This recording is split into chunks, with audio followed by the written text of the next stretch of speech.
So ayun guys, may panabagong tayong text guys sa Collect All. Ang una natin gagawin is Play Store. I-download po natin to.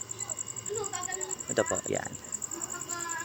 Stay Awake, yan. Ayan po ang na-download natin. Pagtapos nyo po siyang i-download, open nyo lang po siya.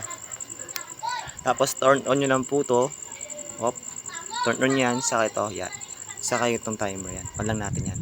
Ang timer po natin is 8 hours. Ito po kasi yung pinamatagal po. Para makuha po natin yung tips and tricks po sa Collect All. Para makuha rin po natin yung reward. Yan. Tapos, ito nyo lang po ito. Pagtapos nyan, pupunta tayo ngayon sa Collect All. Okay, nandito tayo ngayon sa Collect All. Pintin po natin yung kulay blue sa gilid, yung pre. Yan, yung pre. Pintin po natin yan. Tapos nyan, mamili lang po ko dyan ng games. Tapos i-play nyo. Kasi ako, meron na po akong games eh. Ito sa My Games. My Games. Yan po. Yan. Basahin po natin yung description. Yan. Ayan o, nakalagay. Play 1 minute, play 2 minutes, and play 3 minutes, and play 4 minutes. Pag pinili po ito, madadirect po kayo sa Play Store para po i-download tong apps na to. Pag download po nento, open mo lang po siya. I-play mo lang siya. Yan, i-play mo lang siya. Yan. Play po natin yan. Yan. Play now. Kasi ako, meron po kasi akong games nun. So ngayon, pinitin ko lang po itong slide to mania.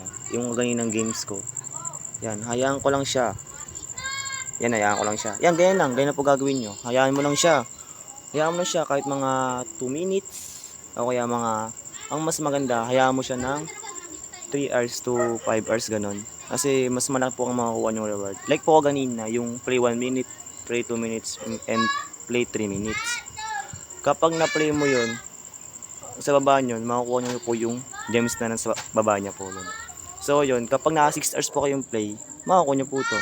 At saka itong tricks na to, yung stay awake na yun, kahit tutulog po kayo, magagamit mo siya. Kasi basta naka-open lang tong games na to at may internet ka dapat. Yun guys. Yun. Mga siguro mga 5 hours to 6 hours. Balik kayo sa Collect All. Makakuha nyo yung gift na yun. Yan, kahit ganyan mo lang siya, no? Stay mo lang dyan. Kahit magdamag mo lang ganyan yan. Magdamag mo lang ganyan kahit mga 6 hours o 5 hours. Kasi pag naka 5 hours ka na, balik sa Collect All. Tsak, makakuha mo yung reward na sinasabi ko sa'yo. Yung gems na description niyan. So, yun lang guys ang masasabi ko ngayon guys. Kasi legit talaga yung stay awake niyan. So guys, wala lang po ang aking may tutulong. Bye bye!